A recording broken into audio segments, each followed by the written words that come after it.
सच्चाये रत सदा द्वादशयाङ्गनो ध्यातारे उपाध्यायते आत्मा जगबन्धव जगभ्रातारे वीरजिनेश्वर उपदिशे तोमे सांभळजो चित्तलाई रे आत्म ध्याने आत्मा वृद्धि मळे सवियाई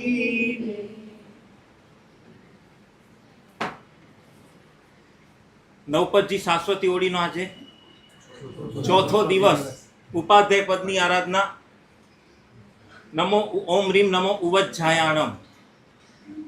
સૌથી પહેલા તો મહત્વની વાત એ મહાપુરુષો કરે છે, જેમ ગઈકાલે આચાર્ય પદની આરાધના કરી તો કહેવાય છે આચાર્ય પદ કેટલા ગુણથી અલંકૃત? 36। આમ 36 પણ કહેવાય કે 36 36 એટલે 1296 ગુણથી અલંકૃત છે। અલગ અલગ એવી 36 36 મળે છે કે એ બધા જ ગુણોથી એટલે કે 1296 ગુણથી અલંકૃત એવા આચાર્ય ભગવંતો છે। એ જ રીતે ઉપાધ્યાય પદના કેટલા ગુણો? 25, પણ કહેવાય છે એની પણ 25 25 એટલે 625 ગુણથી ઉપાધ્યાય ભગવંત અલંકૃત છે। એવા ગુણથી યુક્ત એવા ઉપાધ્યાય ભગવંત ઉપાધ્યાય પદની આરાધના આમ કહેવાય છે। આ નવપદજીની આરાધના આપણે કરીએ ને, નવપદજીની આરાધના એટલે કે શાશ્વતી આરાધના। અમારા દાદા ગુરુમાં એટલે કે પન્યાસી ભદ્રંકરી જેમાં બહુ સરસ મજાનું લખ્યું છે। આપણે બધાને જ ખબર છે નવકાર કેવો?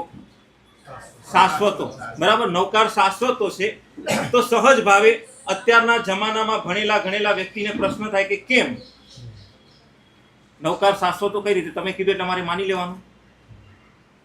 શાશ્વતો કેમ? ત્યારે આપણે વિચાર આવ્યો? અમારા દાदा ગુરુમાં બહુ સરસ મજાનો જવાબ આપે છે। નવકારના આરાધકો અનાદિકાળથી છે, માટે નવકાર પણ અનાદિકાળથી છે એટલે કે શાશ્વતો છે। નવકારના આરાધકો ક્યારથી? અનાદિકાળથી છે। નવકારના આરાધકો અનાદિકાળથી છે કારણ કે નવકાર અનાદિકાળથી છે એટલે કે શાશ્વતો છે, માટે નવકારના આરાધકો અનાદિકાળથી છે। અને નવકારના આરાધકો અનાદિકાળથી છે માટે નવકાર પણ અનાદિકાળથી છે, શાશ્વતો છે। નવકાર શાશ્વત એટલે નવપદજીની આરાધના પણ શાશ્વતી કહેવાય છે। વર્ષની અંદર 2 વખત આરાધના થાય। આ નવપદજીની આરાધના જો જનરલ છે ને, શાસ્ત્રકાર ભગવંતો કહે છે કે આપણો આત્મા છે ને નિમિત્તવાસી છે। દ્રવ્ય ક્ષેત્ર કાળ અને ભાવના એવા પ્રકારના નિમિત્તો મળે અને એ પ્રમાણે નિમિત્ત પ્રમાણે આપણો જીવન પસાર થાય। દ્રવ્યથી આત્મદ્રવ્ય પણ ક્ષેત્ર અને કાળના નિમિત્ત આપણને વધારે અસર કરે છે। ક્ષેત્રથી નિમિત્ત એટલે દાખલા તરીકે રોજ તમે અહીંયા પરમાત્માના દર્શન પૂજા વગેરે કરતા હો અને કોઈ પણ તીર્થ ક્ષેત્રમાં જાઓ, શત્રુંજય કે શંખેશ્વર કે समय शिखर के गिरनार कोई पण तीर्थ क्षेत्र में तमे यात्रा करवा माटे जाओ, साचुं कहेजो अहींया रोज परमात्मानी पूजा करता हो एवा ज भाव त्यां आवे के त्यां विशेष आवे? शंखेश्वर शत्रुंजय वगैरह तीर्थ स्थानों में भावोनी वृद्धि थाय। कारण शुं? क्षेत्रनुं निमित्त छे। क्षेत्रनुं निमित्त अहींया दाखला तरीके कदाच रोज एक ज वखत परमात्मानी पूजा करीने आपणने संतोष थई जाय के मारे पूजा थई गई छे। कदाच समझो के चैतवंदन वगैरह करो, अष्टप्रकारी पूजा करो, चैतवन करो तो एक स्तवन गाओ एटले संतोष थई जाय के चलो आपणुं कार्य पूरुं थयुं। ज्यारे ए ज तीर्थ क्षेत्रनी अंदर तीर्थनुं निमित्त छे, क्षेत्रनुं निमित्त छे एटले त्यां तीर्थ क्षेत्रनी अंदर कोई पण समझो के पूजा माटे कदाच कोक एवा समयनी अंदर तमे पहोंची गया छो अने दादानो गभारो साव खाली छे, मतलब के खास कोई एवा यात्राळु वगैरह छे नहीं, एटले सहज भावे तमे खूब भावथी परमात्मानी आदिनाथ परमात्मा के शंखेश्वरनी अंदर शंखेश्वर पार्श्वनाथ भगवाननी एक वखत नव अंगे पूजा करी, પછી બીજી વખત ધબારો સાવ ખાલી છે તો બીજી વખત કરવાનું મન થાય કે ન થાય? કંટાળાથી કરો કે આનંદથી કરો? અને એમાં પણ બીજી વખત, ત્રીજી વખત, ચોથી વખત કદાચ માની લો કે કુદરતનું કરું સાવ ખાલી છે ને 27 વખત દાદાની પૂજા કરવા મળે, આનંદ વધે કે ઘટે? કંટાળો આવે? અહીંયા કદાચ 27 વખત પૂજા કરવી હોય તો? કારણ ક્ષેત્રનું નિમિત્ત છે, તીર્થરૂપી ક્ષેત્રનું નિમિત્ત છે।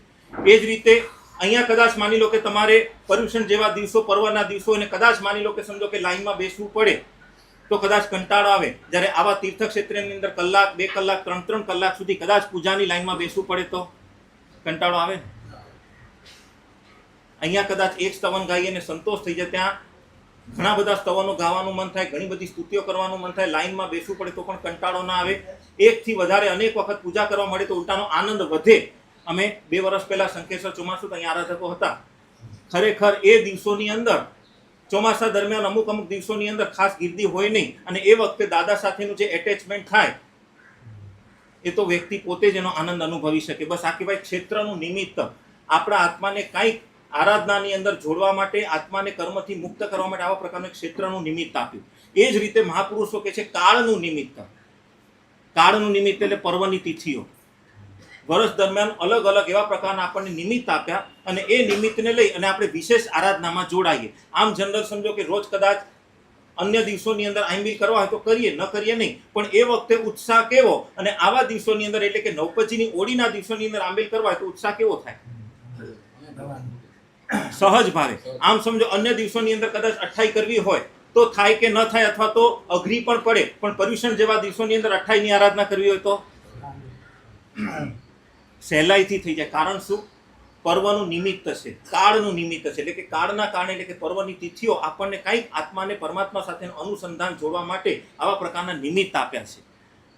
તો એ જ રીતે કહેવાય છે કે અલગ અલગ ઘણા બધા પર્વો પ્રભુના શાસનની અંદર આવા પ્રકારના આત્માને કંઈક આરાધનામાં વિશેષ જોડાય, અથવા તો કંઈક એવા પર્વને લઈને જીવનની અંદર કંઈક પરિવર્તન આવે એની માટેના નિમિત્તો આપ્યા. તો એ અલગ અલગ પર્વોની અંદર મહત્વ વિશેષ આ શાશ્વતી ઓળીનું એ છે.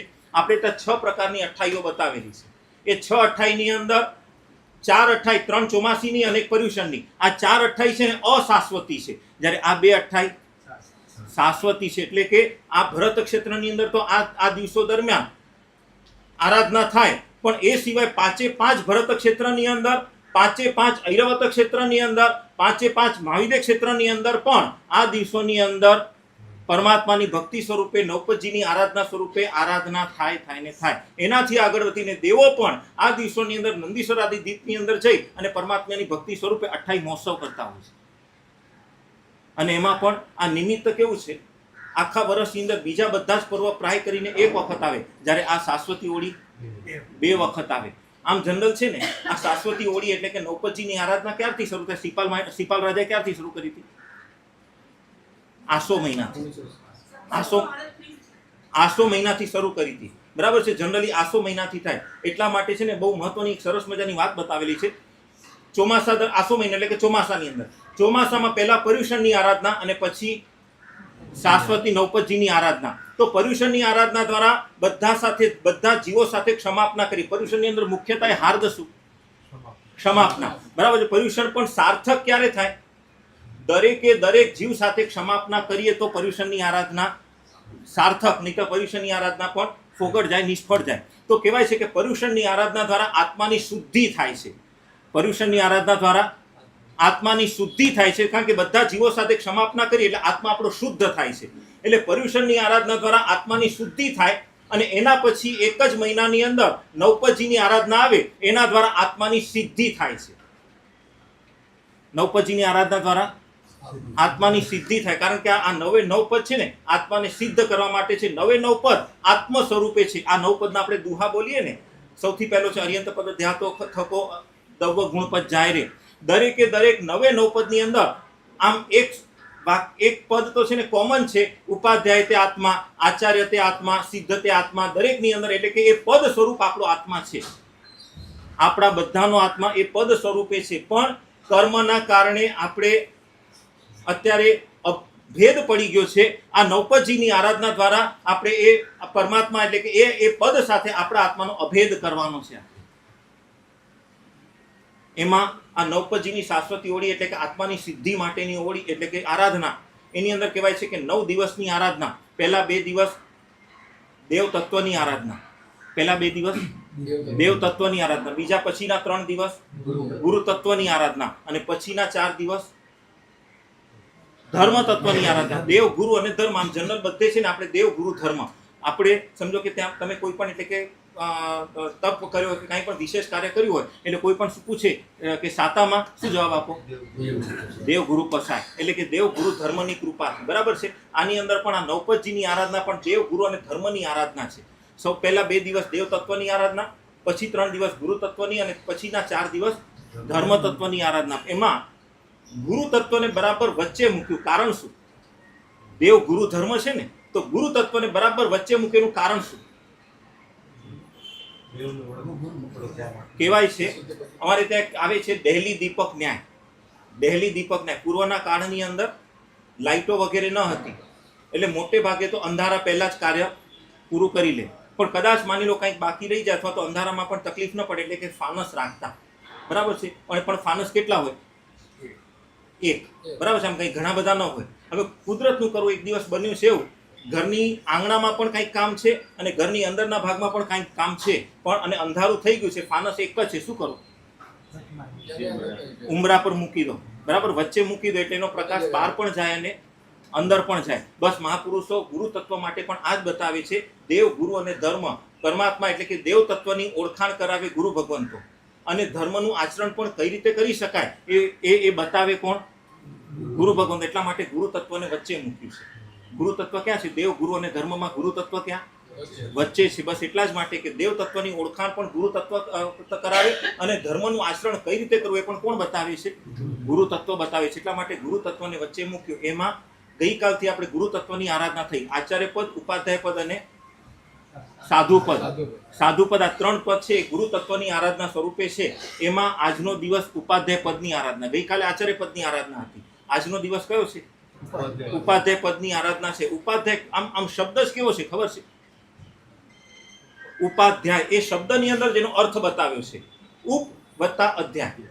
ઉપ વત્તા અધ્યાય. ઉપ એટલે કે સામીપ્ય, એટલે કે નજીકમાં. અધ્યાય એટલે કે ભણવું. જેની નજીકમાં રહીને ભણી શકાય એનું નામ ઉપાધ્યાય. ઉપાધ્યાય ભગવાનનું મુખ્ય કાર્ય શું? ભણવું ને ભણાવવું. જેમ આચાર્ય પદનું કાર્ય મુખ્ય શું? પંચાચારનું પાલન પોતે કરે અને બીજાને કરાવે. આચાર્ય ભગવાન, આચાર્ય આપણે ત્યાં છે ને સૌથી મહત્વની વિશેષતા જ છે કે 9 પદની અંદર ક્યાંય વ્યક્તિ પ્રધાન નથી, પણ ગુણ પ્રધાન છે. નમો અરિહંતાણમ. અરિહંત નામનો કોઈ વ્યક્તિ હશે એને નમસ્કાર છે? હે? નહીં. અરિહંત એટલે કે અરિ એટલે કે દુશ્મનો, અભ્યંતર દુશ્મનો, હંત એટલે કે હણનારા. અભ્યંતર દુશ્મનોને જેણે પણ હણ્યા છે, અભ્યંતર દુશ્મન એટલે કે રાગ, દ્વેષ, મોહ, અજ્ઞાન વગેરે અનેક દુશ્મનો છે, એને જેણે હણી નાખ્યા છે એવા અરિહંત પરમાત્મા, એને નમસ્કાર થાવ. ક્યાંય વ્યક્તિને નમસ્કાર? ગુણને નમસ્કાર. એ જ રીતે સિદ્ધ, નમો સિદ્ધાણમ એટલે સિદ્ધ નામના વ્યક્તિને નમસ્કાર નહીં.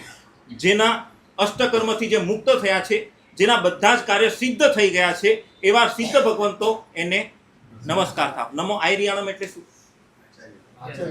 આચાર્ય ભગવંતોને નમસ્કાર થાવ. તો આચાર્ય ભગવાન કોઈ નામ છે?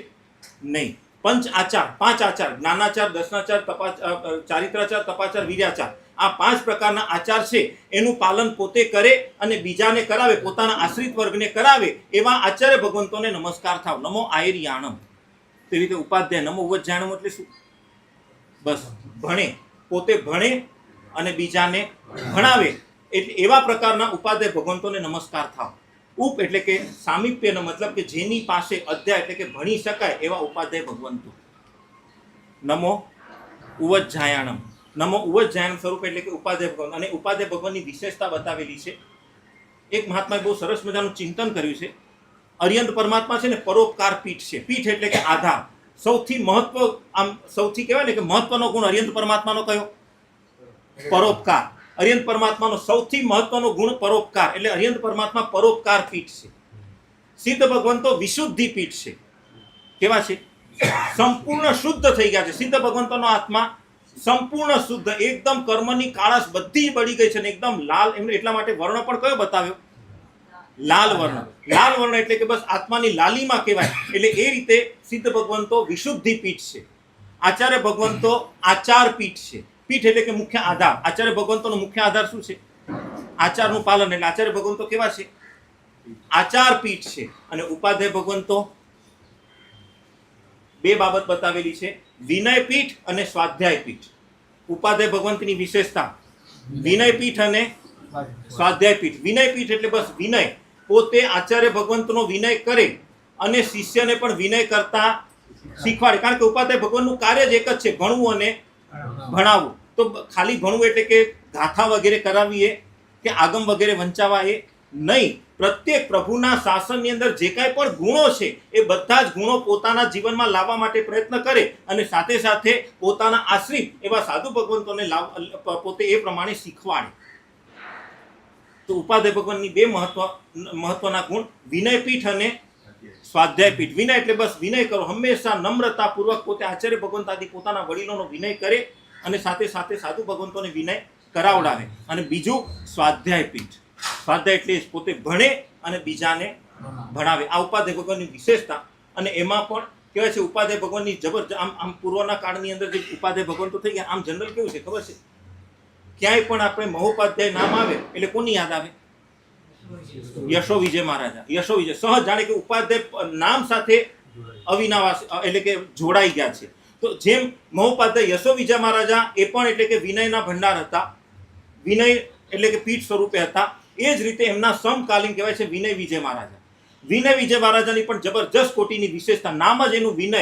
વિનય એટલે એકદમ નમ્રતા. કેવી વિશેષતા એમની! કહેવાય છે કે વિનય વિજય મહારાજા ઘણા બધા અલગ અલગ ગ્રંથો વગેરે બનાવ્યા, અલગ અલગ ઘણા બધા ગ્રંથો બનાવ્યા. એમાં પણ સૌથી મહત્વનું મુખ્ય ગ્રંથ એમનો લોક પ્રકાશ. લોક પ્રકાશ પ્રાય કરીને 18,000 શ્લોક પ્રમાણ ગ્રંથ છે. અલગ અલગ એની અંદર 36 સર્ગો છે, મતલબ કેટલા વિભાગ પાડેલા છે.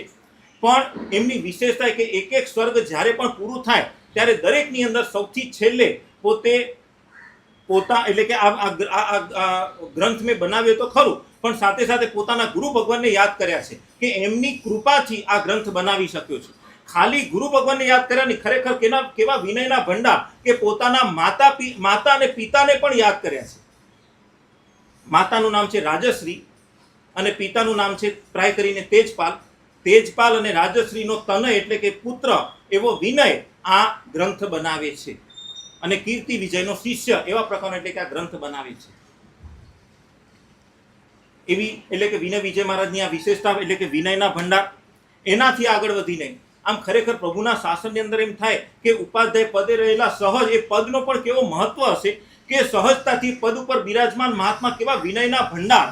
કે વખતે કહેવાય છે કે વિનય વિજય મહારાજે ઘણા બધા ગ્રંથોની રચના કરી. આપણે બધા સમાધિ માટે વારંવાર બોલતા હોઈએ છીએ પુણ્ય પ્રકાશનું સ્તવન, એ પણ કોણે બનાવ્યું છે? આ વિનય વિજય મહારાજે. લોક પ્રકાશ ગ્રંથ વિનય વિજય મહારાજે. કલ્પસૂત્રની એક ટીકા પણ જે દર વર્ષે આપણે વાંચીએ છીએ એ ટીકા પણ કોણે બનાવેલી છે? વિનય વિજય મહારાજે. અને કહેવાય છે કે આજ નવપતજીના દિવસોની અંદર શ્રીપાલ અને મૈણાનો રાસ એની પણ શરૂઆત કોણે કરી હતી? વિનય વિજય મહારાજ. પછી હજી એ ગ્રંથ બનાવવાનું ચાલુ હતું, ગ્રંથની રચના ચાલુ હતી અને અચાનક વચ્ચેના સમયની અંદર એમનું આયુષ્ય પરિપૂર્ણ થયું, કાળધર્મ પામ્યા અને પછી બાકીનો ગ્રંથ મહોપાધ્યાય યશો વિજય મહારાજે પરિપૂર્ણ કર્યો. પણ શરૂઆત કોણે કરી? આ વિનય વિજય મહારાજે. પણ મૂળ વાત તો એ કરવી છે કે ખરેખર પ્રભુના શાસનની અંદર આ ઉપાધ્યાય પદ ઉપર બિરાજમાન એવા મહાપુરુષોને કેટલો જબરજસ્ત કોટીનો વિનય કે આ વિનય વિજય મહારાજે અનેક ચોવીસીઓ બનાવી, અનેક સજ્જાયો વગેરે બનાવ્યા, લોક પ્રકાશ આદિ ગ્રંથો બનાવ્યા. આ પુણ્ય પ્રકાશને એટલે કે ઘણું બધું પોતે રચના કરી. કહેવાય છે જ્યારે પોતે એટલે કે રચના કરતા હોય એટલે એ પોતે તો રચના કરે પણ એની સૌથી પહેલી કોપી, કારણ કે એ વખતે છપાવવાનું તો બધું પછી એટલે કે છપાવવાનું તો હશે નહીં કદાચ, પણ એનું લખાણ એટલે કે હસ્તલિખિત વગેરે થાય તો કહેવાય છે કે એની સૌથી પહેલી કોપી કોણ કરે ખબર છે? એમના ગુરુ ભગવાન કીર્તિ વિજય મહારાજ. એ પણ ઉપાધ્યાય હતા. ઉપાધ્યાય પદની વિશેષતા વિનય, કારણ કે શિષ્યની રચના શિષ્ય કરે અને એની કોપી કોણ કરે? કીર્તિ વિજય મહારાજ ઉપાધ્યાય. આ કેટલો જબરદસ્ત કોટીનો વિનય. અને એ રીતે અને પોતાની ઘણી બધી એટલે કે એની કોપી કરી અને પછી અલગ અલગ જ્ઞાન ભંડારો વગેરેની અંદર મુકાય અને એ પછી આપણા સુધી અત્યારે પહોંચ્યું છે. આ ઉપાધ્યાય વિનય વિજય મહારાજની એટલે કે આ ઉપાધ્યાય પદની વિશેષતા. અને સાથે સાથે કહેવાય છે કે કીર્તિ વિજય મહારાજ એ પણ ઉપાધ્યાય ભગવાન છે. એમની પણ વિશેષતા, એમણે પણ એક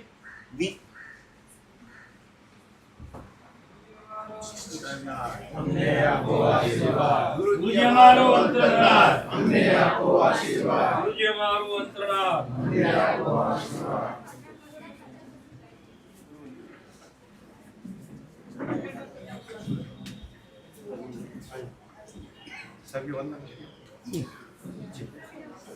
इच्छामि खमासमं जावंजन सीरियाए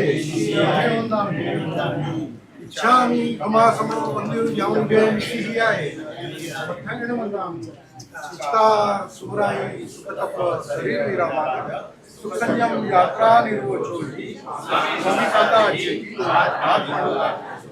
इच्छामि समासम उन्दी योग्य सिद्धि आए इच्छा कर्ण सिद्धि सत्व अमूल्यम अभ्यंतर रायम खाम्यो इच्छम कामिनी रायम જંગીંગમોજે પરપત્યમ ગતિ પાણી વીણે મેં છે આલાવે સલાવે ઉટાસણે સમાસને અંતરભાષાએ ઉડી ભાષાએ જંકી ચીમજે વીણમ પરિમ સુમા પાયડમ ઉભે જાણમ અહમ ન જાણમ તો સમિચ્છામિ ટુકડા इच्छामि समासम उन्दी योग्य सिद्धि आए નજીક આવી જાઓ નજીક અને ધક્કો મારી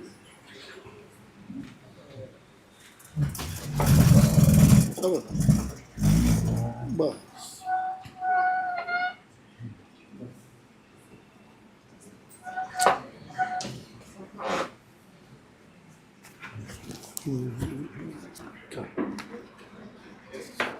વિનય વિજય મહારાજના ગુરુ કીર્તિ વિજય ઉપાધ્યાય ભગવાન અલગ અલગ આપણા જેવા બાળ જીવો પણ સારી રીતે સમજી શકે એની માટે અલગ અલગ આગમ ગ્રંથોમાંથી જુદા જુદા એવા પ્રકારના પાઠો વગેરે ઉદ્ધૃત કર્યા અને એનું પોતે અને એ રીતે એક આખો સ્વતંત્ર ગ્રંથ બનાવ્યો કે આમ આગમનો અભ્યાસ આપણે એટલે કે તમે ગ્રસ્થ તરીકે ન કરી શકો, પણ આ બધા એટલે કે એમના દ્વારા ઉદ્ધૃત કરેલું હોય એ તમે પણ વાંચી શકો, એટલે કે સાતીજી ભગવંત પણ વાંચી શકે તમે પણ વાંચી શકો. એટલે એવા પ્રકારનો એક ગ્રંથ બનાવ્યો વિચાર રત્નાકર. કોણે બનાવ્યો? કીર્તિ વિજય ઉપાધ્યાય એટલે કે વિનય વિજય મહારાજાના ગુરુ. એમણે વિચાર રત્નાકર નામનો ગ્રંથ બનાવ્યો. એમની પણ એટલે કે એમાં પણ આ ખરેખર ઉપાધ્યાય પદની કેવી વિશેષતા, વિનયના ભંડાર, કે આ કીર્તિ વિજય મહારાજાએ સૌથી પહેલા કે વિચાર રત્નાકર નામના ગ્રંથની રચના કરી. એની પહેલી કોપી કોણે બનાવી? વિનય વિજય મહારાજે. એની પહેલી કોપી વિનય વિજય મહારાજાએ લખી. એટલે કે આ કેવો અરસપરસનો વિનય કે બસ આ જ કહેવાય છે ઉપાધ્યાય પદની આરાધના. ઉપાધ્યાય પદની આરાધના સ્વરૂપે દુહાની પણ આપણે સરસ મજાની વાત કરી. તપ સજ્જાય રત સદા. તપ અને સજ્જાયની અંદર હંમેશા રખતા હોય. તપ એટલે કયો તપ? ઉપાધ્યાય ભગવાનનો આ દુહો બોલે ને, તપ સજ્જાય રત સદા દ્વાદશ અંગના ધ્યાતા રે. તો તપ એટલે કયો તપ? બાહ્ય તપ તો ખરો, પણ સાથે સાથે સ્વાધ્યાય રૂપી અભ્યંતર તપ. અને સજ્જા એટલે કે સ્વાધ્યાય એટલે વિનય રૂપી અભ્યંતર તપ, અને સાથે સાથે સ્વાધ્યાય એટલે કે તપ સજ્જાય રત સદા એટલે કે હંમેશા ઉપાધ્યાય ભગવંતો તપ અને સ્વાધ્યાયની અંદર પોતે રખતા હોય. દ્વાદશ અંગના ધ્યાતા, 12 અંગ જે દ્વાદશાંગી કહેવાય, કે જે પરમાત્મા વીર એટલે કે કોઈ પણ તીર્થંકર પરમાત્મા કેવળ જ્ઞાનની પ્રાપ્તિ થાય, શાસનની સ્થાપના કરે, ગણધર ભગવંતોને ત્રિપદી આપે. ગણધર ભગવાનને ત્રિપદી આપે. બીજ બુદ્ધિના ધણી એવા ગણધર ભગવંતો 3 પદમાંથી આખી દ્વાદશાંગીની રચના કરે. તો એ દ્વાદશાંગીને ઉપાધ્યાય ભગવંત સારી રીતે એનું ધ્યાન કરે ને એને સારી રીતે પોતે અભ્યાસ કરે. દ્વાદશ અંગના ધ્યાતા ઉપાધ્યાય તે આત્મા એટલે કે આપણો આત્મા પણ બસ એવા જ પ્રકારનો ઉપાધ્યાય સ્વરૂપે છે. જગ બંધવ જગ ભ્રાતા. આ ઉપાધ્યાય ભગવાનની માટેની બહુ સરસ મજાની ઉપમા આપી કે જગતના બંધુ સમાન છે અને સાથે સાથે જગતના ત્રાતા એટલે કે ભાઈ સમાન છે, એનું રક્ષણ કરનારા છે. કઈ રીતે? તો બસ સ્વાધ્યાય દ્વારા આમે છે ને જનરલી આપણી સંસારની રખડપટ્ટીનું મુખ્ય કારણ શું થયું ખબર છે? અજ્ઞાનતા. સંસારની રખડપટ્ટીનું મુખ્ય કારણ અજ્ઞાનતા. જ્ઞાન નથી માટે આપણી રખડપટ્ટી ચાલે છે. આમ જનરલ કહેવાય છે કે આપણા સંસારની રખડપટ્ટીના મુખ્ય 2 કારણ છે, પ્રમાદ અને અજ્ઞાનતા. મુખ્ય 2 કારણ છે, પ્રમાદ અને અજ્ઞાનતા. આપણું સંસાર જે સંસાર આપણો ચાલે છે કોના કારણે ચાલે છે? અજ્ઞાનતાના કારણે અને પ્રમાદના કારણે. અજ્ઞાનતાના કારણે એટલે કે આપણને સમજણ નથી માટે આપણે રખડપટ્ટી ચાલે છે, અને પ્રમાદ એટલે કે આળસના કારણે ખબર છે છતાં આપણે આચરણ નથી કરતા માટે આપણે આ સંસારની રખડપટ્ટી ચાલે છે. તો અહીંયા બહુ સરસ મજાની વાત બતાવેલી છે. હવે આમ છે ને ઘણી વખત આમ જ્યારે વાંચન કરતા હોઈએ કે ગુરુ ભગવાનના મોઢે સાંભળતા હોઈએ ને ત્યારે આમ આશ્ચર્ય થાય, એના અંદરથી અહોભાવ થાય પ્રભુના શાસન પ્રત્યેનો, કે પ્રભુના શાસનની અંદર ખાલી રોગ બતાવી દે એટલું નહીં, રોગની દવા પણ બતાવે. આમે પણ તમને ખબર છે વ્યવહારની અંદર પણ સાચો ડોક્ટર કોને કહેવાય? ખાલી રોગ બતાવે, રોગની દવા બતાવે, રોગનું કારણ બતાવે. ખાલી રોગ કહી દે કે ભાઈ તમને પેટમાં દુખે છે, એની આ દવા છે, પણ એના કારણ સુધી ન પહોંચે એ ડોક્ટરની કિંમત કેટલી? એના કારણ સુધી પહોંચે કે ભાઈ આ તમને પેટમાં દુખે છે એનું કારણ આ છે, માટે તમને પેટમાં દુખે છે, અને એ પ્રમાણે દવા આપે, એ પ્રમાણે ચરીનું પાલન કરાવે, પથ્યનું પાલન કરાવે, એ ડૉક્ટર સાચો. પ્રભુનું શાસન એટલે કે પરમાત્મા પણ છે ને, પ્રભુનું શાસન પણ એવા જ પ્રકારનું છે કે ખાલી આપણને રોગ બતાવી દીધો સંસારની રખડપટ્ટીનો, એટલું જ નહીં કે ભાઈ સંસારની રખડપટ્ટીનો રોગ, એ રખડપટ્ટી રૂપી રોગ છે એનું કારણ અજ્ઞાનતા અને પ્રમાદ, આ બે કારણ છે એ એટલું જ બતાવી દીધું. એને નિવારણ કરવાના ઉપાય પણ બતાવે. આપણા બધાનો સંસાર ચાલે છે એના મુખ્ય બીજા પણ કારણ હોઈ શકે, પણ મુખ્ય બે કારણ અજ્ઞાનતા અને પ્રમાદ. અજ્ઞાનતા અને પ્રમાદ છે, અને એને દૂર કરવા માટેનો સરસ મજાનો ઉપાય બતાવ્યો. અજ્ઞાનતાને દૂર કરવા માટે પ્રવચન, અજ્ઞાનતાને દૂર કરવા માટે પ્રવચન, અને પ્રમાદને દૂર કરવા માટે પચખાણ. પ્રમાદને દૂર કરવા માટે પચખાણ. દાખલા તરીકે ગુરુ ભગવાનના મોઢે સાંભળ્યું કે ભાઈ સામાયિક કરવી જોઈએ, સામાયિક આટલો લાભ છે, આમ છે, તેમ છે, બધું ઘણું બધું આપણે સાંભળ્યું. અને એક વખત ગુરુ ભગવાનના મુખે સાંભળ્યું એટલે અંદરથી ઈચ્છા પણ થઈ ગઈ, મન થઈ ગયું એના ચલો આપણે સામાયિક રોજ કરીશું. અને એ ગુરુ ભગવાનના પ્રેરણા અનુસારે એની અસર હોય ત્યાં સુધી 2, 4, 5 દિવસ, અઠવાડિયા સુધી કદાચ સામાયિક રોજ ચાલે પણ ખરી, પણ 8મો 10મો દિવસ થાય એટલે એક શત્રુ આવી જાય. કયો? પ્રમાદ આવી જાય. પ્રમાદ આવી જાય એમ થાય કે કાંઈ નહીં, હવે આજે નહીં કરું તો ચાલશે. અને એક દિવસ ખાડો પડે એટલે શું થાય? ખાડાની વણગાર. મતલબ કે એ પ્રમાદ આપણને વધારે વધારે હેરાન કરતું જાય. એની બદલે એ પ્રમાદ આપણને હેરાન કરે છે, એની બદલે પચખાણ લઈ લો તો શું થાય? જો નહીં કરું તો મારું પચખાણ ભાંગશે, મને દોષ લાગશે. પચખાણ લઈ લે એટલે ઓટોમેટિક પ્રમાદ પછી હેરાન કરે નહીં. બસ મહાપુરુષે આપણી માટે આ સરસ મજાનો ઉપાય બતાવ્યો કે આપણને આ જે સંસારની રખડપટ્ટી છે એના બે કારણ અજ્ઞાનતા અને પ્રમાદ. તો પ્રમાદને દૂર કરવા માટે પચખાણ. કોઈ પણ બાબતમાં આપણને પ્રમાદ હેરાન કરતું હોય કે હવે નહીં કરું તો ચાલશે, પ્રમાદ એટલે કે આળસ, બરાબર છે, તો એ વખતે પચખાણ લઈ લીધા એટલે પછી કોઈ પણ પ્રકારનો પ્રમાદ નડે નહીં. અને બીજું કારણ અજ્ઞાનતા, અને અજ્ઞાનતાને દૂર કરવા માટે પ્રવચન. હે પચખાણ તૂટી જવાનો ભય લાગે છે, પણ હકીકતમાં છે ને આપણી અજ્ઞાનતા છે માટે બહુ સ્પષ્ટ જણાવ્યું છે. એક તો સૌથી પહેલા પચખાણ હોય ને તો એના કારણે સહજ ભાવે એવા પ્રકારનું બળ મળે એટલે કે તૂટે નહીં. અને કદાચ માની લો કોઈ કારણસર પચખાણ તૂટે બી ખરું ને તો આલોચના લઈને શુદ્ધ થઈ શકાય, પણ પચખાણ લો નહીં ને તો એનું મોટું નુકસાન છે.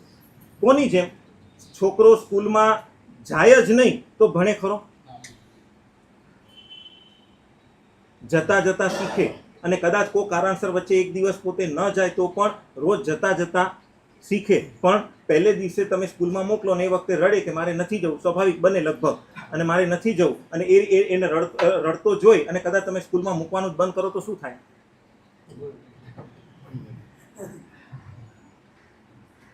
બસ. એટલે પચખાણ તૂટી જાય એના ભય કરતા છે ને, તો એનો પણ મહાપુરુષ ઉપાય આપણી માટે બતાવેલો છે કે ભાઈ કદાચ માની લો કે કોઈ કારણસર તૂટી ગયું તો એની આલોચના લઈને શુદ્ધ થઈ શકાય, પણ પચખાણ ન લઈએ ને એ સૌથી મોટું નુકસાન છે. પણ મૂળ વાત આપણે એટલે અજ્ઞાનતાને દૂર કરવા માટે પ્રવચન. આજે સ્વાભાવિક રીતે પ્રવચન સાંભળવા માટે આવો એટલે કાંઈ ને કાંઈ જાણવા મળે કે ન મળે. અને આમે પણ પ્રવચનની વિશેષતા શું ખબર છે? બહુ સરસ મજાની મહાપુરુષો વાત કરતા હોય છે કે દાખલા તરીકે કોઈ પણ એક ગ્રંથ ઉપર મહાત્મા પ્રવચન કરતા હોય. હવે કદાચ તમને એમ થાય કે મહાત્મા પણ વાંચીને જ કરે છે તો હું પુસ્તક જ વાંચી લઉં તો ન ચાલે. કેમ? તો કે પુસ્તકની અંદર તો જે તે વ્યક્તિએ લખ્યું છે એ વખતે એના જે ભાવો હોય એ પ્રમાણે લખાઈ ગયું, પણ એ ભાવો આપણને સ્પર્શે કે ન સ્પર્શે બહુ મોટો પ્રશ્ન છે. પણ જ્યારે મહાત્મા ભલે એ પુસ્તકમાંથી જ વાંચે છે છતાં પણ એ વખતે મહાત્મા પોતાના અનુભવને પણ સાથે સાથે પ્રવચનમાં જણાવે, પોતાનું વ્યક્તિગત ચિંતન હોય પ્રભુની આજ્ઞા અનુસાર એ પણ જણાવી શકે. એ જ વાક્ય સંબંધી અલગ અલગ બીજા બધા પણ ગ્રંથો મહાત્માએ વાંચ્યા હોય એમાં એના પણ સંદર્ભ વગેરે આપી શકે. દાખલા તરીકે પર્યુષણના દિવસોની અંદર કલ્પસૂત્ર આપણે દર વખતે સાંભળીએ છીએ, બરાબર? હવે કલ્પસૂત્ર આપણે દર વખતે સાંભળીએ છીએ તો કદાચ માની લો કે તમે વિચાર કરો કે ચાલો ગુજરાતીમાં પણ કલ્પસૂત્ર આવે છે, તમે સાવકો વાંચી શકો એવો. આમ નહીં તો કલ્પસૂત્ર એટલે કે ન વંચાય, બરાબર? સાવકો વાંચી શકે એવા પ્રકારના મહાત્માના અનુવાદ સ્વરૂપે એ કદાચ કલ્પસૂત્ર વાંચી લો તો ચાલે ને? નહીં. મહાત્મા મુખે સાંભળવાનું કેમ? કારણ કે ત્યાં સ્પષ્ટ બતાવ્યું કે જે વ્યક્તિ ત્યાં એવું લખ્યું કે કલ્પસૂત્ર 21 વખત વાંચે એનો 3જા કે 7મા ભાવે મોક્ષ થાય. શું લખ્યું? સાંભળે. કલ્પસૂત્ર 21 વખત સાંભળે એનો ત્રીજા કે સાતમા ભવે મોક્ષ થાય. સાંભળવાનું લખ્યું, કારણ એક જ કે મહાત્માના મુખે સાંભળવામાં આવે તો એક તો આપણે વિનય કરીએ, વંદન આદિ કરીને સાંભળો એટલે રીતે વિનયની આરાધના થાય. સાથે સાથે એ કલ્પસૂત્ર મહાત્મા જ્યારે બોલતા હોય એ વખતે બીજા પણ મહાવીરચર્યમ વગેરે અલગ અલગ ગ્રંથોના સંદર્ભ એ વખતે પણ મહાત્મા પોતે ત્યાં આપે, એટલે એ રીતે ઘણું બધું આપણને જાણવા મળે છે અને એ રીતે આપણું અજ્ઞાન દૂર થાય છે. અને આમે પણ છે ને મહાપુરુષો કહે છે કે સાંભળવાનું એટલા માટે છે કે અત્યાર સુધીના આપણા જેટલા ભવો થયા ને એ એટલા ભવોની અંદર એક ઇન્દ્રિય સ્પર્શેન્દ્રિય આપણને દરેકે દરેક ભવમાં મળી છે. સ્પર્શેન્દ્રિય વગરનો એક પણ ભવ ખરો નહીં. જ્યારે એક ઇન્દ્રિય એટલે કે શ્રવણેન્દ્રિય એટલે કે શ્રોતેન્દ્રિય આપણને બહુ જ ઓછા ભવમાં મળી છે. કારણ શું? શ્રોતેન્દ્રિય આપણને બહુ જ ઓછા ભાવમાં મળી છે એનું કારણ આપણે એનો સદુપયોગ કર્યો નથી. એટલે કે પ્રભુની વાણી સ્વરૂપ એટલે કે સાંભળવા દ્વારા સહજ ભાવે આપણી શ્રોતેન્દ્રિયનો સદુપયોગ થાય અને એ સાંભળવાથી જ આપણા આત્માનું કલ્યાણ થાય. એટલા માટે ત્યાં કલ્પસૂત્ર માટે પણ સ્પષ્ટ બતાવ્યું કે 21 વખત સાંભળે એને ત્રીજા કે સાતમા ભવે મોક્ષ થાય. અહીંયા સાંભળવાનું છે. એટલા માટે પ્રવચન પણ ખાલી પુસ્તકો વાંચવાની મહાપુરુષે છૂટ આપી. હા, ત્યારે જ્યારે મહાત્મા ન હોય એ વખતે તમે 1 કલાક દરમિયાન વાંચન આદિ કરો, પણ મહાત્મા હોય ત્યારે તો જીનવાણીનું શ્રવણ જ કરવાનું છે. કારણ કે સાંભળવાથી શ્રોતેન્દ્રિય પવિત્ર થાય અને સાથે સાથે સાંભળવાથી એટલે કે આપણને બીજું ઘણું બધું જાણવા માટે એટલે અજ્ઞાનતા આપણી દૂર થાય. અજ્ઞાનતાને દૂર કરવા માટે પ્રવચન, અને એમાં પણ મુખ્યતઃ ઉપાધ્યાય પદની આરાધના એટલા જ માટે છે કે બસ આ વિનયપૂર્વક, ખાલી એમને એમ નહીં, વિનયપૂર્વક સારી રીતે ગુરુ ભગવાનના મુખેથી સાંભળીએ, જ્ઞાન પ્રાપ્ત કરીએ. એટલે ઉપાધ્યાય ભગવાનની જેમ 2 વાત કરી ને કે વિનયપીઠ હશે ને સ્વાધ્યાય પીઠ છે, એટલે એ રીતે એમના વિનયપૂર્વક આપણે ગ્રહણ કરીએ તો આપણે ખરેખર ઉપાધ્યાય પદની આરાધના થાય. અને ત્યાર પછી 5મી વાત એટલે કે સાધુ ભગવંતો એ સાધના પીઠ છે, સહાયતા પીઠ છે અને સહનશીલતા પીઠ છે. વાત કરીને અર્યંત પરમાત્મા પરોપકાર પીઠ, સિદ્ધ ભગવંતો વિશુદ્ધિ પીઠ, આચાર્ય ભગવંતો આચાર પીઠ, ઉપાધ્યાય ભગવંતો વિનય પીઠ અને સ્વાધ્યાય પીઠ, અને સાધુ ભગવંતો સહાયતા પીઠ, સાધના પીઠ અને સહનશીલતા પીઠ. મોક્ષ માર્ગની અંદર જે કોઈ પણ સાવક વર્ગ, સાવક સાવિકા વર્ગ આરાધના કરવા માટે ઈચ્છતો હોય એને આરાધના કરવા માટે સહાય કોણ કરે? સાધુ ભગવંતો. પોતે એવા પ્રકારની સાધના કરે એટલે રીતે સાધના પીઠ, અને પોતાને જે કોઈ પણ ઉપસર્ગ પરિસર વગેરે જે કાંઈ પણ આવે એને ખૂબ ક્ષમતાપૂર્વક સમભાવે સહન કરે એટલા માટે સહનશીલતા પીઠ. આ પ્રમાણે નવપદજીની આરાધના દ્વારા આપણા જીવનની અંદર પણ આ 5 પીઠ, એમાં પણ મુખ્યતઃ ઉપાધ્યાય પદની આરાધના એટલે કે વિનય અને સ્વાધ્યાય આપણા જીવનની અંદર ખૂબ સારી રીતે પ્રાપ્ત થાય.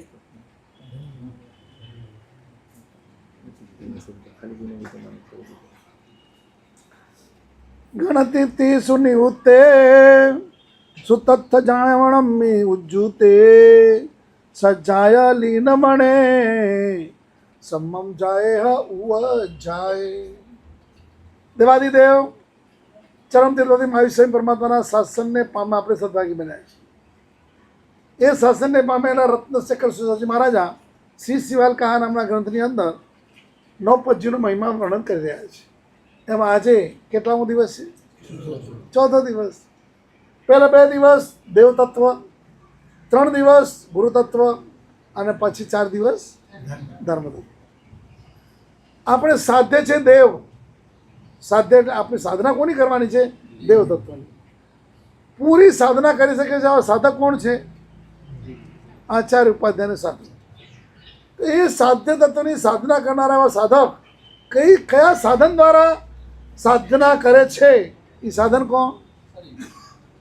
સમ્યક દર્શન, સમ્યક જ્ઞાન, સમ્યક ચારિત્ર, સમ્યક ભાવ. સમજાવો. અહીંયાથી તમારે કચ્છમાં જવું છે, કચ્છ સાધ્ય છે, જવાના છો તમે એટલે સાધક, અને શામાં જવાના? ગાડીમાં. તો ગાડી શું થઈ ગઈ? સાધન. એ રીતે છે. એમાં આજે અમકર પંચ પરમેષ્ઠીના સેન્ટરમાં આચાર્ય ભગવંત હતા. 2 દેવતત્વ, આ ઉપાધ્યાય અને સાધુ, અને વચ્ચે કોણ? આચાર્ય. આજે ગુરુ તત્વના સેન્ટરમાં કોણ? આચાર્ય ઉપાધ્યાય અને સાધુ. સેન્ટરમાં કોણ છે? ઉપાધ્યાય ભગવંત. અને એમાં કહ્યું છું ઉપાધ્યાય ભગવંતની વિશેષતા અત્યારે તો એવું બન્યું છે કે દરેક કચ્છમાં સમુદાયમાં એક ઉપાધ્યાય હોય, આમ જનરલ. વચ્ચેલો એક કાળ એવો આવી ગયો કે આચાર્ય એક, ઉપાધ્યાય ભગવંતો ઘણા.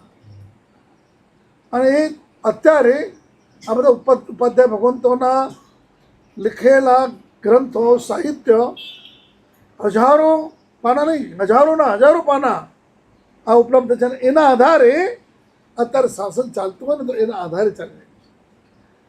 મુખ્ય હતા હરિભદ્રસિંહ મહારાજ, ઉપાધ્યાય યશોજીજી મહારાજ. એમણે અત્યારે આપણા જીવનને કેવી રીતે ચલાવવું ને એ આખી વાત કરી. તો ગુરુ તત્વમાં આવ્યું. સૌથી પહેલાં તો મહત્વનું એ છે, વર્તમાનમાં શાસનને ચલાવનાર કોણ? ગુરુ તત્વ છે. જો સાધુ કે સાધુ ભગવાન ન હોત તો તમારી આરાધનામાં કશું જ ન થતું. કાંઈ થાય અહીંયા પણ સાધુ ભગવાન છે ને, આરાધના કરવા આવ્યા તો તમારે એ ન હોત તો ખરા જ ખરા, પણ ભાંગી તૂટી થાત, ફેર પડે જ. સાધુ કે સાધુ ભગવાનનું અસ્તિત્વ એ ધર્મ આરાધના માટે પ્રેરક બળ છે. હવે એમાં ગુરુ તત્વ આપણા માટે તો ગૌતમ સ્વામી મહારાજા વિનયની પરાકાષ્ઠા. કારણ કે પાછળ જુદા તો છે. અર્યંત એ પરોપકારના ભંડાર, સિદ્ધ ભગવંતો એ સુખના ભંડાર, આચાર્ય ભગવંતો આચારના ભંડાર, અને ઉપાધ્યાય ભગવંતો વિનયના ભંડાર. વિનયના ભંડાર જ. હવે જેટલા ઉપાધ્યાય ભગવંતોને જુઓ ને, બધાના ગુણો જોઈ વિનયની પરાકાષ્ઠાએ રહેલા. ક્યાંથી આવ્યું? પરમાત્મા તરફથી જ આવ્યું છે. પરમાત્મા મહાવીર ભગવાન, એમનો વિનય કેટલો પરાકાષ્ઠા કે માતાના ગર્ભમાં છે અને ત્યારે વિચાર કરે મારી મૈયાને તકલીફ ન થાવ, દુઃખ ન થાય એટલા માટે સ્પંદન નહીં કર્યું. પણ એ ન કર્યું માતાનું દુઃખનું કારણ બની ગયું. એટલે ભગવાન ત્યાં નક્કી કર્યું કે આ ગુણ તો દોષ માટે થયું, અને પછી જરાક હલનચલન કર્યું. પણ મૂળ લક્ષ્યનું શું હતો? મારી માને દુઃખ ન કરવા. એટલે વિનય. સેમ ગૌતમ સ્વામી મહારાજા કે જેમણે 50,000 શિષ્યોના ગુરુ, દરેકને કેવળ જ્ઞાન, દરેકને કેવળ જ્ઞાન, 50,000 પહેલા ગણધર, અને છતાંય પરમાત્માની સામે કઈ રીતે રહેતા હતા? બાળકની છે.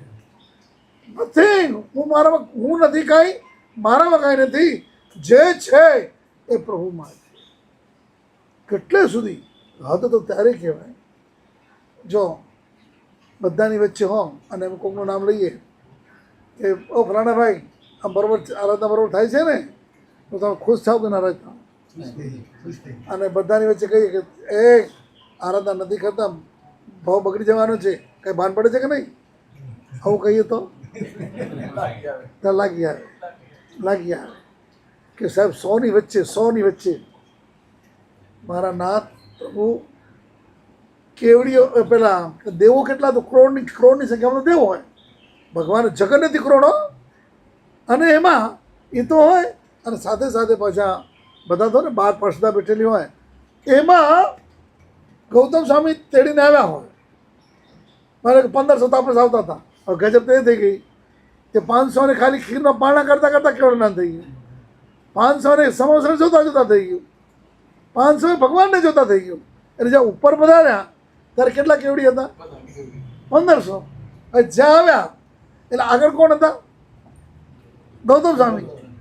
કેવલી એમ ના કહે હવે ગુરુજી એક બાજુ તો હું કેવળ જ્ઞાન થઈ ગયું છે, કહેશે નહીં.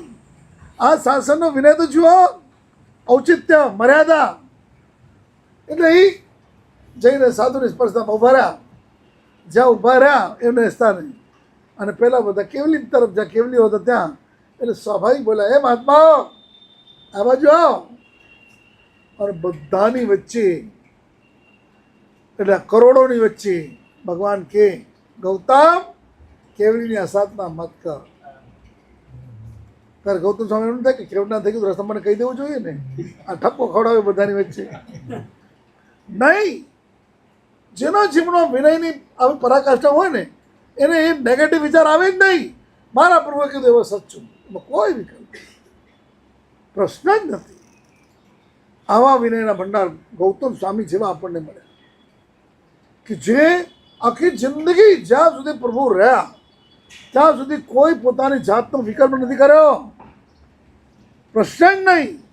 ઉલટો પરમાત્મા એને મોકલી દીધા ત્યાં જીરવી નહીં શકે. અને જ્યાં ખબર પડી ત્યાં બાળક જેમ રુદન કરે એમ ધ્રુસકે ધ્રુસકે જંગલના પક્ષીઓ રડે એના રુદનમાં ભળ્યા. કેવું રુદન હશે તમે વિચાર કરો. અને 4 જ્ઞાનના ધણી હતા. બુદ્ધુ નતા, મૂર્ખ નતા, અબૂધના હતા.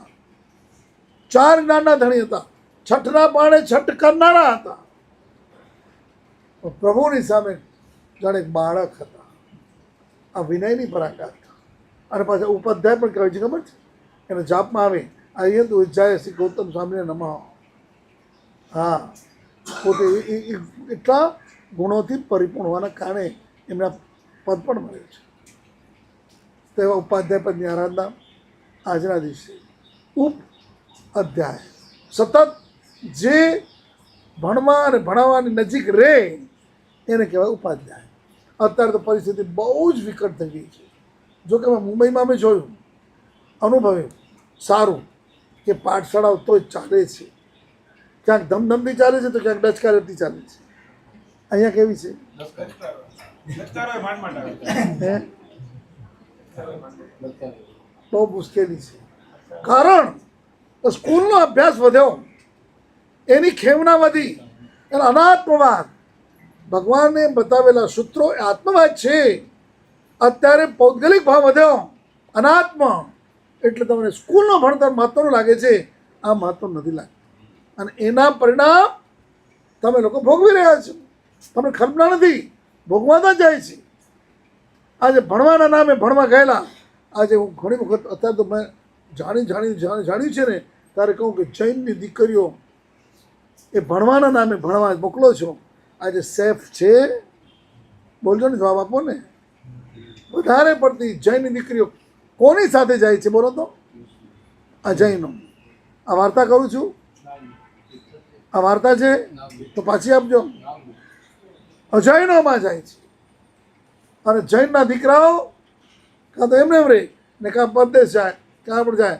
છેવટ એકલા મા બાપ કપાળ કૂટીને રહે છે. આ વાર્તા છે. કોણ કહેશે?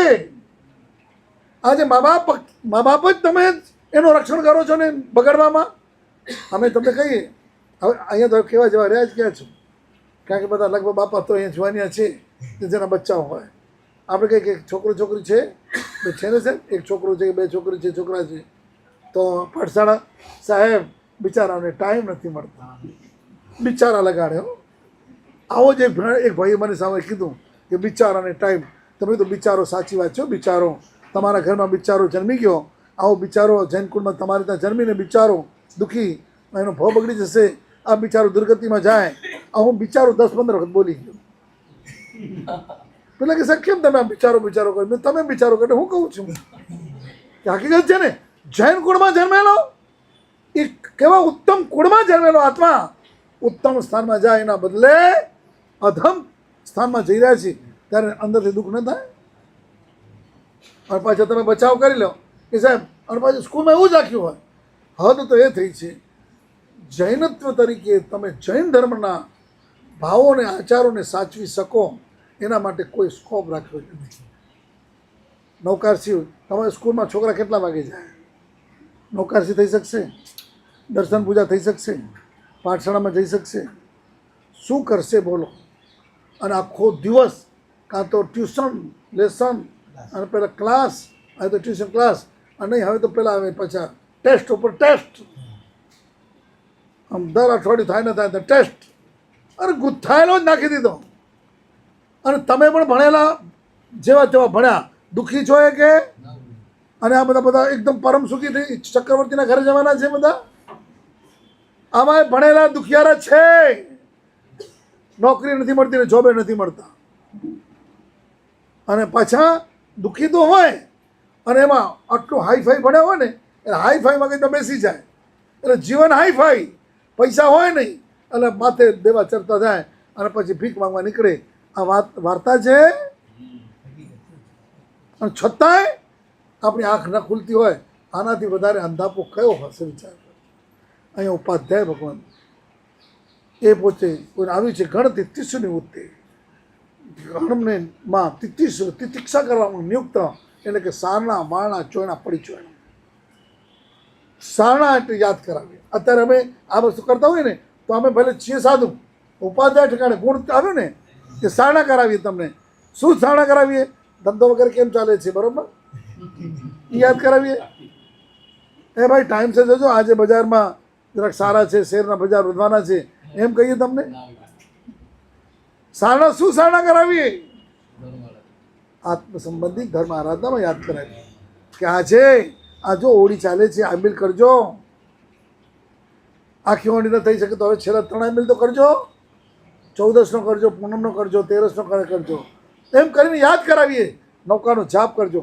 હમણાં ભયંકર વાતાવરણ છે યુદ્ધનો, અને પહેલાં પણ પહેલાં શું કહેવાય આગાહી પહેલાંય છે ને વર્તમાનમાં તો છે જ, હજી ભયંકર અવસ્થા આવવાની છે. એને ટાળવી હશે એક જ જૈન દર્શનમાં રહેલો નૌકાર બચાવી શકશે. નૌપદે નૌકારની આરાધના છે. કમસે કમ મારો શ્રાવક 10 નૌકારવાળી કે છોટ 1 નૌકારવાળી તો કરે જ. પોતાની સેફટી, એની આજુબાજુના માણસની સેફટી. પોતાની સેફટી એક નૌકારવાળી આપણી જાતને સેફ કરી દેશે. કારણ કે એટમ બોમ્બ છે. પેલો હિંસાત્મક એટમ બોમ્બ છે, આ રક્ષાત્મક છે. પણ બોમ્બ છે એવો એને બચાવી દેશે. પણ એના માટે આપણે ટાઈમ નથી. ટીવી જોવા માટે ટાઈમ છે, ફોન માટે ટાઈમ છે, આત્મા માટે ટાઈમ નથી. અહીંયા કે છે યાદ કરાવે, સારણા વારણા અટકાવે. એ ભાગ્યશાળી રાત્રિ ભોજન કરવા જેવું નથી. રાત્રિ ભોજન એ નરકમાં, એવું કોણે કીધું છે? એવું કોણે કીધું? બોલો. ભગવાને. ક્યારે કીધું? પોતે રાત્રિ ભોજન કરીને કીધું? જ્ઞાનમાં જોઈને કીધું છે કે નરકનું દ્વાર છે. તો ખબર નહીં તમને જેટલો વિશ્વાસ, જેટલી શ્રદ્ધા, છાપા અને ફોનના પહેલાં શું કહે વોટ્સએપ એમાં જેટલી શ્રદ્ધા છે, ખોટા સાચા બધા ભરાણા હોય તો સાચું લાગે. મારા ભગવાનના વચનો પર શ્રદ્ધા કરી છે. શ્રદ્ધા એટલી, હું તમારી ભાષામાં કહું તો બપોર જમવા ગયા, રોજ 1:30-2 વાગે જનારા 12 વાગે જમવા ગયા. ભૂખ લાગી તો જઈ ગયા. તમારી પરિસ્થિતિ કઈ છે જોજો. ઘર તમારો જ છે, ભાડું હાથનો હોત તોય, ભાડેથી હોત તો છે તો તમારે, ધણી તો તમે જ કહો ને. બોલો, રોજ 2 વાગે જતા હોય ને એ 12 વાગે જાઓ. શ્રાવિકા પહેલાં શું પૂછે? એટલે કે આટલા વહેલા કેમ આવે? હે ના, એવું તો નહીં બોલે. એ તો સારા માણસ, એ તો જેવા આપણે ભાગ્ય એ પ્રમાણે થાય. પણ આમ જનરલ તમે તમારા ઘરે જાઓ ને તોય એમ પૂછવામાં આવે તમને કે કેમ આટલા વહેલા? હે હા, એ જે હોય તે. પણ એને હવે કે કેમ કે તમે કીધું મારે આજે ભૂખ બહુ લાગી હતી, બનાવો ને તો બનાવી દઉં જલ્દી. એ બિચારા લાગે ને. હું શ્રાવિકા શબ્દ બોલ્યો છું. પત્ની, ધર્મપત્ની અને શ્રાવિકા બધા જુદા છે. હા, બધા જુદા છે. શ્રાવિકા હોય આત્માનો ખ્યાલ રાખનારી હોય. મૈણા શ્રાવિકા હતી, ઉત્તમ કોટીની શ્રાવિકા હતી કે જે સ્વ અને પર પોતાના આત્માનો ખ્યાલ રાખે, પોતાના સંબંધી હોય એના આત્માનું ધ્યાન રાખનારી એ મૈણા ઉત્તમ કોટીની શ્રાવિકા. તો એણે કીધું હું જલ્દી બનાવી દઉં છું. તમે તો હવે નવરો માણસ હોય ને જરા 1 મિનિટ વધારે રાખીએ કે મને ઘણી વખત થાય. પેલા બહેનો બિચારા કે હાલો જમી લો, તમે અમે નિપટીએ, કામ પૂરું થાય. અવાય છે આવું છું. અને તમે ભાણે બેસી ગયા હો અને થાળી મુકાઈ ગઈ હોય અને કે હારો મૂકો કે આવે છે. એક 10 મિનિટ લેટ કરો તો મને કહો તો શું થાય? શું થાય? પ્રોબ્લેમ એટલે પણ એ હું તો કહું છું પ્રોબ્લેમ થાય કે ન થાય એકાંત નથી. તમારા ઘરની હવે અમને ખબર પડી ગઈ છે. જો સાવિકા ઢીલા પોચા હોય તો તમે ખબર લઈ નાખો, પણ સાવિકા મજબૂત હતો છાના મને બેઠા રહ્યો આવે છે, શાંતિ રાખો, છાના મને બેઠા રહો, ભલે ભલે ભલે ચિંતા નહીં, ચિંતા નહીં, તો તારે કરે હે તમે સંસાર છે.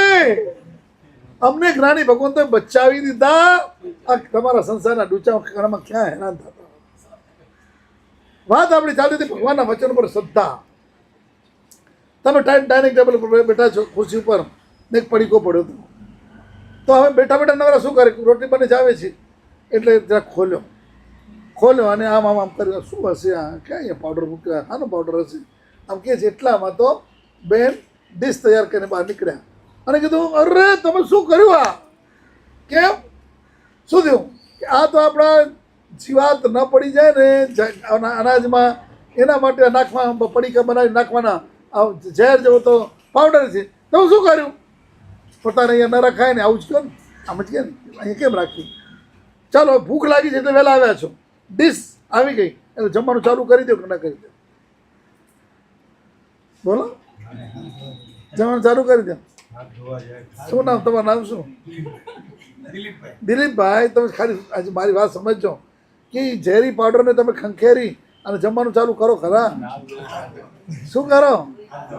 હા, શાનાથી ધુઓ? પાણીથી કે સાબુથી? એક વાર કે બે વાર? લૂછા પછી સૂંઘો કે નહીં? કે રહી તો નથી ગયો ને? અરે હું કે રહી તો નથી ગયો ને, મરવું છે.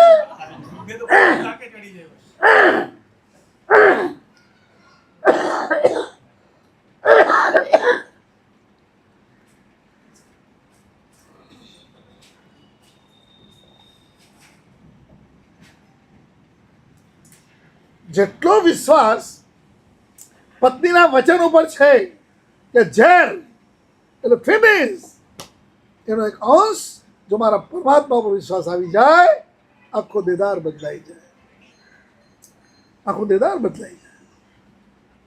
અહીંયા અટકાવી, આપણે કંઈ ખોટું કરતા હોય ત્યારે અટકાવી, ભાગ્યશાળી આવું મત કરો, કંદમૂળ મત ખાઓ, દુર્ગતિના કારણો છે. માનો કે ન માનો, આજે ઘણા કે હું નથી માનતા, આ ભગવાને ખાવા માટે બનાવ્યું છે, અમે ખાઈએ છીએ, કે માનો કે ન માનો. જો આગનો સ્વભાવ શું છે,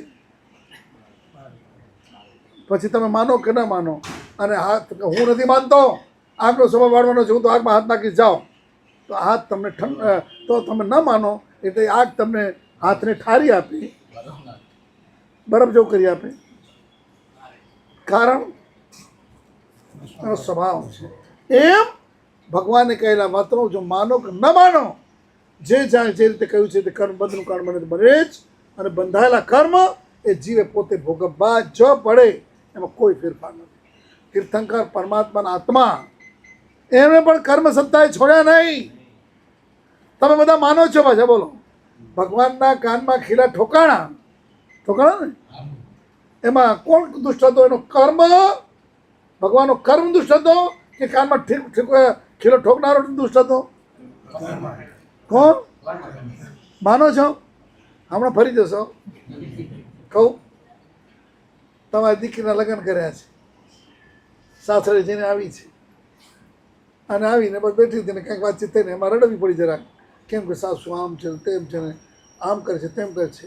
હવે તમે બોલ્યા છો કે દુષ્ટ કોણ હતા? કર્મ. કોના દુષ્ટ કર્મ હતા? હવે તમે શું કહેશો? દીકરીને શું કહેશો કે બેટા આપણા કર્મ, સાસુ તો સારી જ છે, આપણા કર્મ, એમ જ સમજાવશો ને? બોલો, કેમ આમ ગડબડ થઈ ગઈ? કોણ દુષ્ટ થયું? હવે તાર બોલો તારી સર, પછી તમે તો હજી બોલો કે ન બોલો, બેનો બોલવા માંડી. તારા પપ્પાને ઉતાવળ, તારી કીધું જરા તપાસ તો કરો, તપાસ કરીને ના એ બાજુ ચાલે તમારે. આ વાર્તા નથી, જે કંઈ બોલું છું ને તમારે ઘર ઘર કી એમાંથી અમારે બચાવવાના છે. વારણા પછી ચોયણા, પ્રેરણા કરે. પેલા અમે યાદ કરાવીને અહીંયા પ્રેરણા કરે. પેલા કે અમારે તંત્ર આ છે, કરો, તમે કરો, ભગવાનની આજ્ઞાનું પાલન થશે તો આત્મા ઉર્ધ્વગતિગામી બનશે. ભગવાનની આજ્ઞાની વિરાધના એ દુર્ગતિનું કારણ બને છે. આજ્ઞા રાધા વિરાધા ચ શિવાય ચ ભવાય ચ. ભગવાનની આજ્ઞાની આરાધના મોક્ષ માટે થાય, ભગવાનની આજ્ઞાની વિરાધના દુર્ગતિ માટે થાય. ભવાય સંસાર વધારે ચાલ્યા જ કરે સંસાર. તો સાયણા વાયણા ચોયણા પ્રેરણા કરે કે તમે આ કરો, તમે અત્યારે કરવાનું છે. પણ સાહેબ કરો ને, તમે જુઓ ને, તમે ચોવિયાર કરશો મરી નથી જવાના, ગેરંટી છે. તમે ચિંતા ન કરો. અથવા એક ડબરો લઈ જજો. જો કે અહીંયા મુંબઈવાળા તમે લોકો તો ટિફિનથી ટેવાયેલા જ છો, લગભગ ટિફિનવાળા હોય, ટેવાયેલા જ. આ કમ ભાગે છે. હા, આ જે આવે ને કે જે પુણ્યશાળી કોણ કહેવાય, એના 100 વસ્તુઓ બતાવેલી છે. એમાં નેગેટિવ વસ્તુ પણ બતાવેલી છે કે જેને કોઈક ડબરામાં ભરીને ખાવાનું આવતું હોય ને ખાતું હોય તો એ સમજવાનું ભતવાર, પહેલાં ભતવાર કહેવાતું, તો એ બિચારો કંબાક્યો છે. પણ તમારે ક્યાં કંબાક્યો પણ લાગે છે? ઉલટો શાંતિ લાગે, અહીંયા કોઈ કચકચ તો નહીં, ઘરે જઈશું કચકચ આવું પણ લાગે. ખરેખર કહું, અમે એક ગામમાં ચોમાસું હતા તો 5 વાગે ને એક ભાઈ આવે, તમારા જેવા બહુ સારા માણસ, પાછા સારા માણસ આવે, અને પછી એક દી આવે, 2 દી આવે, પછી બેઠા હોય ને વાંચતા હોય કરતા હોય કે સાહેબ કંઈ કામ હોય તો બતાવો ને. આ બેંકના મેનેજરની ક્વોલિટીના વ્યક્તિ હતા. તો મેં કીધું અમારે પુસ્તક જ્ઞાન ભંડાર બધું તૈયાર કરવાનું છે. તો હો કે હું અને 2 મારા બીજા દોસ્તારો કહી દઈશ, ભાઈઓને કહી દઈશ અને કરાવી દઈશું. એ જ્યારે 5 વાગે આવે ને ખુશખુશાલ આ બધું કામ કરે. હવે જો ને ઘડી 7 વાગ્યા જવું પડશે તો જ્યાં ઘરનો વિચાર આવે છે ત્યારે મોટું એનું ઢીલું પડી જાય. મેં છે ને 2-3 દિવસ માર્કિંગ કર્યું. મેં કીધું કે આમ કેમ થાય છે? આવે ત્યારે ખુશખુશાલ હોય અને જતી વખતે આમ કેમ મુરઝાયેલા જેવા હોય. એને સહજ પૂછ્યું, ગૌતમભાઈ તમે કેમ આમ? કે ના ના સાહેબ. મેં કીધું કંઈ આમ તકલીફ? સાહેબ હવે સાચું બોલું, તમે પૂછ્યું છે તો કહી દઉં. ઘરે જાઓ છો બાપરે શું ડિમાન્ડ જ હોય, આ કરું તે ને તમે આમ નથી તેમ નથી ને આમ કરો છો તેમ કરો છો. સાહેબ ખાતો હું ત્યાં સુધી આ ચાલતું હોય, પછી હું તો ટીવી જોવા બેસી જાઉં, ફોનમાં ખોટે કે લઈ હા કર્યા કરું અને કે બેસી જાઉં. કારણ આ લાઈન ચાલતી હોય એટલે અહીંયા છું ત્યાં સુખી છું, ઘરે જાઉં દુઃખી. સાહેબ ઘર યાદ આવે ને એટલે સાચું એ ટેન્શન યાદ આવે. આ વાર્તા નથી કરતો. મારી શ્રાવિકા બહેનો એના માટે પણ એ બધું જ છે કે શ્રાદ્ધ વિધિ નામનો ગ્રંથ છે. શ્રાદ્ધ એટલે શ્રાવક, એની વિધિ સવારથી સાંજ સુધી. એમાં શ્રાવક અને શ્રાવિકા, એમાં શ્રાવિકાની પણ જવાબદારીઓ બતાવી છે કે જ્યારે એ સંતાનને કેવી રીતે તૈયાર કરે, પોતાના બચ્ચાઓને કેવી રીતે તૈયાર કરે, એને સંસ્કારથી. સંતાન સુખી રહેવો ના બોલે, બેટા સંસ્કારી થાઓ એમ બોલે, કઈ તૈયાર કરે. અને એના બતાવ્યા છે 9 ઔચિત્ય બતાવ્યા. એમાં શ્રાવિકાનું ઔચિત્ય શું? શ્રાવક સંબંધી ઔચિત્ય. ધંધેથી આવ્યા હોય, થાકેલા આવ્યા હોય ત્યારે કોઈ ડિમાન્ડની વાત ન હોય, ઉલટો આવીને આગતા સ્વાગતા કરે, આવી જાઓ, આવી ગયા, કંઈ તકલીફ નથી ને. ખાલી સાચું બોલજો. તમે દુકાને થાકી પાકીને આવ્યા હો, ખાલી શ્રાવિકા એટલું જ બોલે, આવી ગયા, સારું થયું, હું તમને યાદ જ કરતી હતી, તમે આવી ગયા. તમને ગમે કે ના ગમે? હે તો નથી કહેતા એવું નક્કી છે નહીં? એટલે શું લાગે છે? શ્રાદ્ધ હું કહું છું તમે જોજો તો ખરા. શ્રાદ્ધ વિધિમાં બીજું કંઈ ન જો તો 9 ઔચિત્ય જોઈ લેજો કઈ રીતે મારો શ્રાવક રે. અને આવો શ્રાવક હોય ને એના, અને શ્રાવકના ગુણ કેટલા ખબર છે? નહીં એટલા.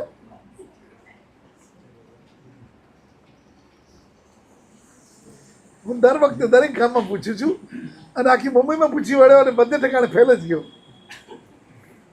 આચાર્યના ગુણ કેટલા? બોલો, જોરથી બોલો. સાધુના? વાહ. અમારા ગુણ કેટલા એ તમને ભાન છે? અમારામાં કેટલું જોઈએ તમને ખબર છે? તમારી જ ખબર નથી? અરે લે, પણ ગુણ નહીં, ગુણ તો ખબર તો હોવી જોઈએ ને. મારામાં તમારામાં ગુણ કેટલા જોઈએ એ તો ખબર હોય કે નહીં? મારા શ્રાવકના 21 ગુણ, એમાં પહેલો ગુણ અખુદ્દો ઇતિ ગંભીર. મારો શ્રાવક ગંભીર હોય. એટલે શ્રાવક ને શ્રાવિકા બંને નાની નાની વાતમાં ચોચરા પણ ન હોય. ગંભીર મારી બહેણા, એની ગંભીરતા પરાકાષ્ઠાએ છે. જ્યારે બાપાએ એને કીધું છે કે તું હું કહું એમ થાય, તારો ધર્મ ભરમ મૂક એક બાજુ, પિતાજી આપ કે થાય હું ક્યાં ના કહું છું, પણ કર્મ મારા હોય ને એ પ્રમાણે થાય. મારા કર્મ સારા હોય ને તમે સારું કહો તો સારું થાય, મારા કર્મ ખરાબ હોય તમે સારું ગમે એટલું બોલો, મારું સારું ન થાય. એટલે તું મને શું કહેવા માંગે છે? પેલી પ્રેમથી હસતા હસતા કે છો ઈશદ હસિતમાં પપણી મહિણા, કાંઈક હસતી એવી સ્માઇલ ફેસવાળી મહિણા બાપને કહે છે ને બાપને ગુસ્સો ચડી ગયો. અને સગા બાપે કોની સાથે એના લગ્ન કરાવ્યા ખબર છે? તારે મહિણાએ મોટું ફેરવ્યું છે નહીં, કર્મના સિદ્ધાંતને માનનારી બાઈ છે, ઉત્તમ કોટીની શ્રાવિકા ગુણથી જો લચપચ થતી બાઈ છે, શ્રાવિકા છે. પકડી લીધું. મારા કર્મે જે આવ્યા તે મારે શું ચિંતા હોય? મારા કર્મે શ્રાવકમાં સાધુ સાધ્વી શ્રાવક અને શ્રાવિકા માટે બહુ મજાનું છે. આપણે જૈન ધર્મ આપણે કર્મનો સિદ્ધાંત મળ્યો છે. અને એ મહિના જ્યારે જ્યારે પણ એને પ્રસંગ આવ્યા છે ભગવાન સિવાય કોઈને યાદ નથી. છે તે દેવતાઓને નહીં ને બીજા દેવતાઓ નહીં ને સીધા કોને? પ્રભુ દેવ ગુરુ અને ધર્મ સિવાય કોઈ વિકલ્પ નહીં.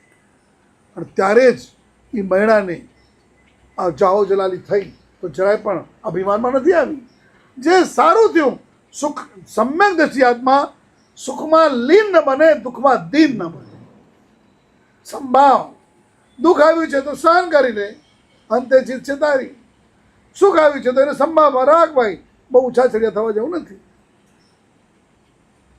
સારણા વાળા ચોયણા પ્રેરણા કરે કે તમે આ કરો. અચ્છા આજે સાંભળ્યું છે બધાએ, બરાબર છે, તો આજે એક દિવસ તો ચોવિયાર કરશો કે નહીં કરો? આંબીલવાળા તો આંબીલ કરવાના. અહીંયા આંબીલ થાય છે, અહીંયા એટલે કરાવો એમ નહીં, એટલે અહીંયા એટલા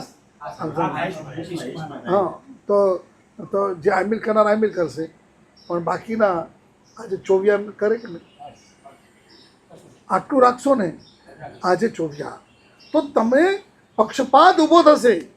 કયો પક્ષપાત? મારા ભગવાને તમેવ સચ્ચમ નિસંગમ જમ જણઈ પવ્યમ, તે સાચું છે, નિસંગ છે, મારા ભગવાને જે કહ્યું છે. અને એક દિવસ પક્ષપાત પડે થયો, વધશે વધશે. એક દિવસ એવો આવશે તમને કલ્પના નહીં હોય, તમે રોજ ચોવિયાર કરતા હશો, તમે થશે કે અત્યાર સુધી મેં કેમ ન કર્યું, એ જ મારી નબળાઈ છે.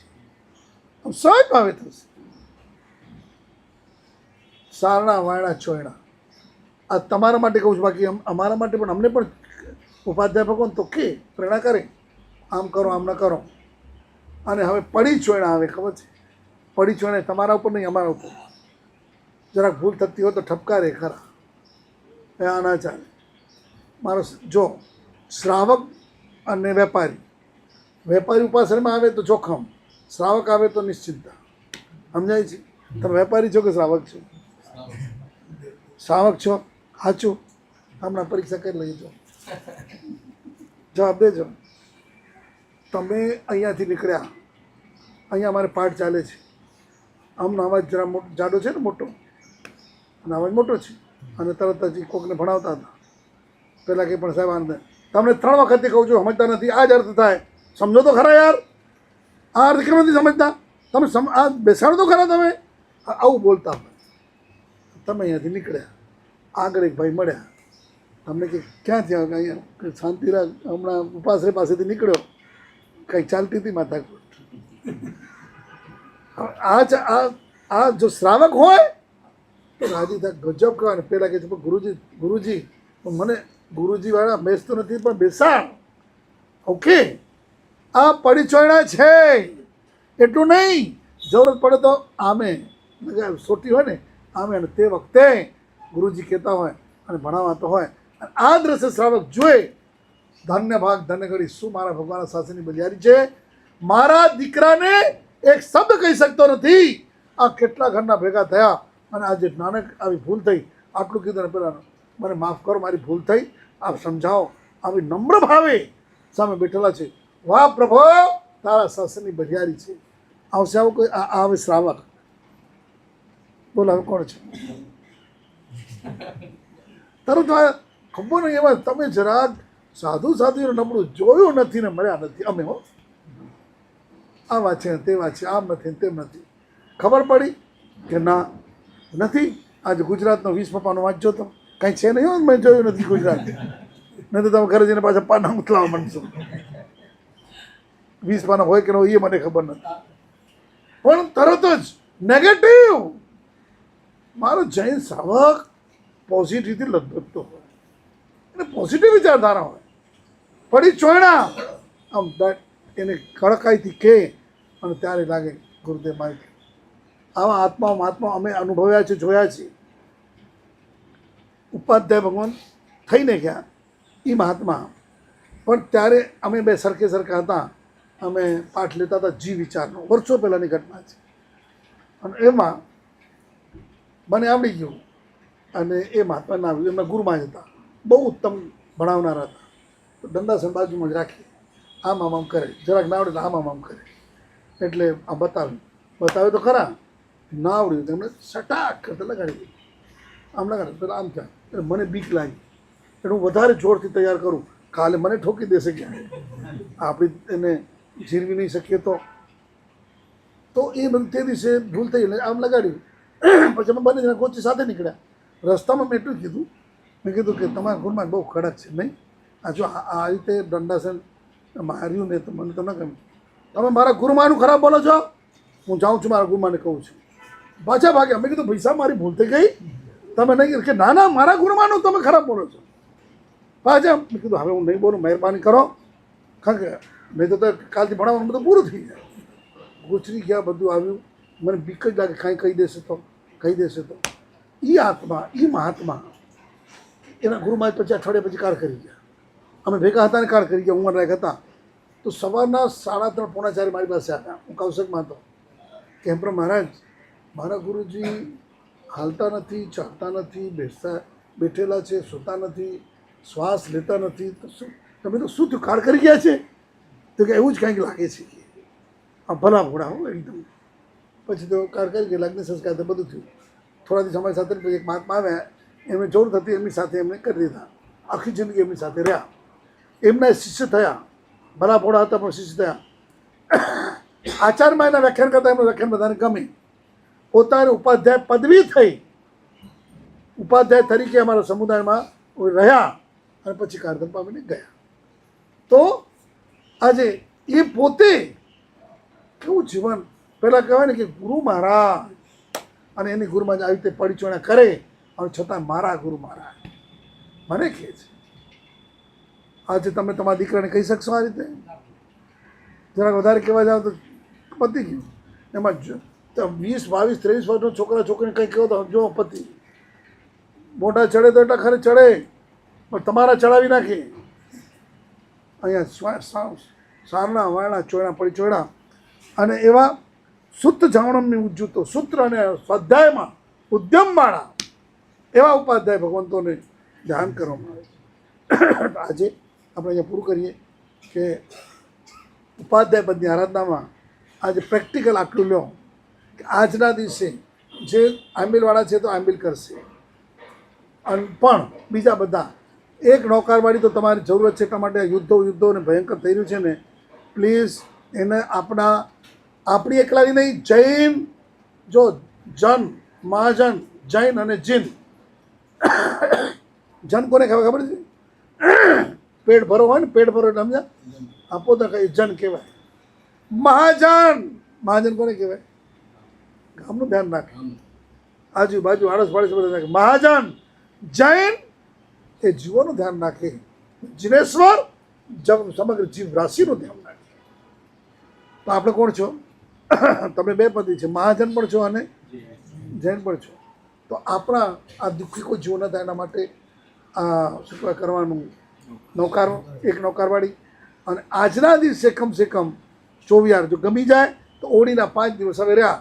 કેમ આજે 4 દિવસ થઈ ગયા ને?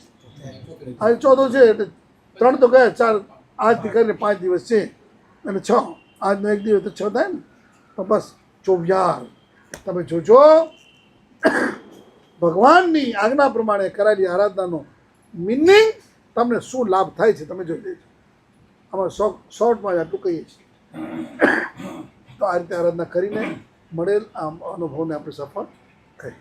શિવમસ્તુ સર્વ જગત શિવમસ્તુ સર્વજગતઃ પરહિત નિરતા ભવંતુ ભૂતગણા પરહિત નિરતા ભવन्तु ભૂતગણા દોષા પ્રયાન્તુ નાશમ દોષા પ્રયાન્તુ નાશમ સર્વત્ર સુખી ભવતુ લોક સર્વત્ર સુખી ભવતુ લોકઃ જગતના સર્વજીવોનું કલ્યાણ થાવ, જગતના સર્વજીવો પરોપકારમાં મગ્ન બનો, જગતના સર્વજીવોના સર્વદોષો સર્વપાપો સર્વકર્મો નાશ પામો, જગતના સર્વજીવો સુખી થાવ સુખી થાવ સુખી થાવ એ ભાવનાભાઈ બધા ભાવપૂર્વક 3 નૌકાર 5 નૌકાર એમાં છે ને એક પદ હું બોલીશ, તમે ઝીલજો, પછી 2 નૌકાર આપણે સાથે બોલશું, પછી 12 નૌકાર ગણશું. ઓમ રીમ ઓમ નમો હરિહંતાણમ ઓમ રીમ ઓમ નમો હરિહંતાણમ ઓમ રીમ ઓમ નમો સિદ્ધાણમ ઓમ રીમ ઓમ નમો સિદ્ધાણમ ઓમ રીમ ઓમ નમો આયર્યાણમ ઓમ રીમ ઓમ નમો આયર્યાણમ ઓમ રીમ ઓમ નમો ઉવજાયાણમ ઓમ રીમ ઓમ નમો ઉજ્જાયાણમ ઓમ રીમ ઓમ નમો લોય સવસાવણમ ઓમ રીમ ઓમ નમો લોય સવસાવણમ એસો પંચ નમોકારો સવ પાવપણાસણો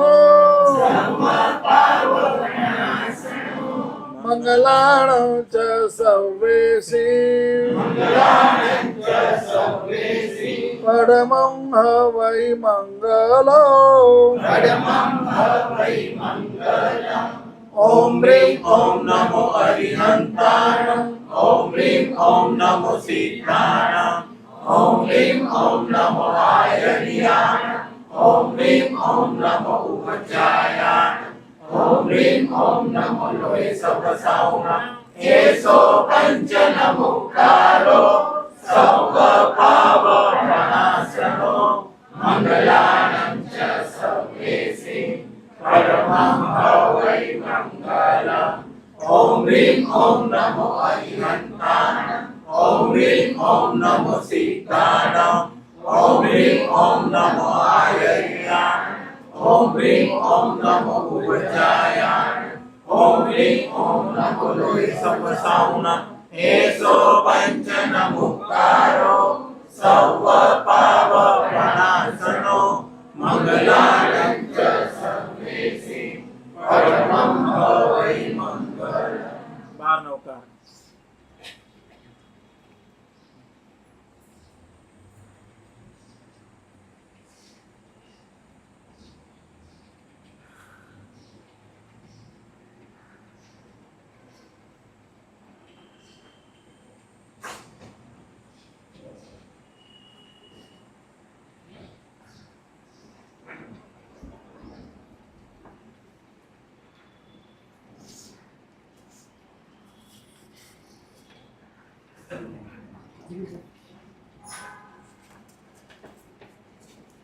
અહીં.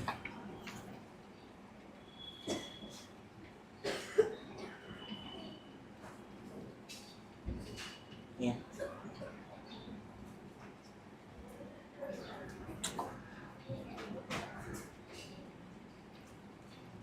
આપણા શ્રી સંઘના સદભાગ્ય એ ગઈકાલની આપણી વિનંતી અને સાહેબે એકદમ સહજ ભાવે આપણને મંજૂરી આપી કે આપ સંઘમાં પધારશે સાહેબ. એમની એટલી બધી ઉદારતા છે. બીજું આપણા સંઘમાં સાહેબ હાલારીઓ બી ઘણા બધા છે. એમ છે. આ સંઘમાં હાલારી ઘણા બધા છે. તો ને સાહેબજીને એમ કહેવાય ને તો હાલારના કોઈનૂર છે, કોઈનૂર એમ કહી શકાય. તો સાહેબજીને એટલો ઉદારતા છે અને એટલો સહજ ભાવ છે કે આપણને જે આપ્યું ને તો આપણે ઝીલી લેવા જેવું છે. બહુ શોર્ટ નોટિસમાં બહુ થોડું આપ્યું પણ આપણે બધા ઝીલી લઈએ ને. સાહેબે જેમ એક આપણી પાસે માંગણી કરી કે આજે ચોવિયાર કરીએ તો ખરેખર કરજો હા બધા. આપણું એ નાક રાખવું જોઈએ,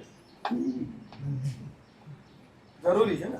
વાહ દિલીપભાઈ. હા, એટલે આપણે ચોવિયાર કરજો જ આજે. ખાસ ફાવે કે ન ફાવે પણ આજે કરજો. પચખા. વંદન. વંદન ઇચ્છામિ ખમાસનો અંતિમ જાની જય સિંહાય વંદન ઇચ્છામિ ખમાસનો અંતિમ જાની જય સિંહાય વંદન કાય સ્મરાય સ્મદ પસની જાવાદા સુપસની જાત્રાની કો છોજી સ્વામી સાતા છેવી ભાત પાણી બોલા ઇચ્છામિ ખમાસનો અંતિમ જાની જય સિંહાય વંદન ઇચ્છા સંજી સવગત અગુચ્ચો રાયમ ખાવ્યો ઇચ્છા ખાવ્યો પ્રકાશોજી જંકી જે પચમ પર પચમ ભતે પાણી વીણે વહે છે આલાવે સલામ ઉચાસને સમાસને અંદર ભાષાએ ઉડી ભાષાએ જંકી ચી મજ વેણમ પરિમા સોમા બાય નવા તું બે જાણમ હમ ન જાણમ તો સૌ સ્વામી ખમાસનો અંતિમ જાની જય સિંહાય પટેલ શિક્ષણ ગુરુદેવ સ્ટાઈલ પર પાસે કઈ પસકા આસરાસોજી નૌકા સે જય હાથ જોજો સૂર્ય કે આપણે વ્યાયામ ಅದನ್ನು ಭಾಳ ಉದಾಹರಣೆ ಸೂರ್ಯ ಮುಜಂ ಫೈಟರ್ ಹೊತ್ತಾಗడం వస్తుంది નૌકા સે જયંડી ఓకే సార్ ನಾವು ಕಾರ್ಸಿ ಪೋರ್ಸಿ ಸಾರ್ ಪೋರ್ಸಿ ಮುಟ್ಟಿ ಸುಮ್ಮನೆ ವ್ಯಾಯಾಮ ಆಸಂ ಮಾಡಂ ಗಂಗದ ಮುಚ್ಚడం ಆಯಮಿಲ ವಿಧಿಗೆ ಬಿಚ್ಕಾಯಿ ಲೇವಾಲೇಂ ಗಿದ್ದಂ ಮುಚ್ಚడం ಈಗ ಆಸಂ ದಾಸಂ ಜೊತೆ ವ್ಯಾಯಾಮ ಅದನ್ನು ಹೊತ್ತಾಗడం ಮಾನಸ ನಮ್ಮ ದೇಶಾವಕಾಶ ಪೂರ್ವಕಂ ನಾನಾ ಬಿಗ ಬಿಚ್ಕಾಯಿ ಹೊತ್ತಾಗడం వస్తుంది उपसर्ग क्षयमंति छिद्यंते विघ्न वलय मनः प्रसन्नतामेति विद्यमाने जिनेश्वरे स प्रतिक्रमण टाइम आपको आमे નથી अच्छा सर मंगल मंगलम सर कल्याण कारणम प्रधानम सर धर्माणाम जय नाम તમારી जय માટે सर પ્રતિક્રમણ શાસન દેવ આપણા સંઘના હો ભાગ જે પહેલી વાર ગુરુજી અમારો અંતરનાથ આપણા ઈષ્ટમાં પહેલી વાર ગુરુજી અમારો અંતરનાથ 50 એક સાથે 50 50